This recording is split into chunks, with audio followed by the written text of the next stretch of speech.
అందున ఒదిగుందిరా చెవుల పిల్లిరా.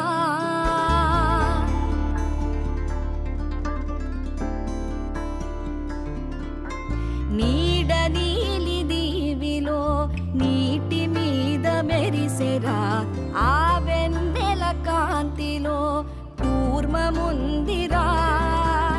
అమాయత వెలుకి తాంబూల పెటిక కట్టుందిరా. తాపిగా ఈదుకుంటూ నీళ్ళల్లో ఏములో దాకుందిరా. తారలాంటి ఆకారం తాళమే దానికి వేసుందిరా.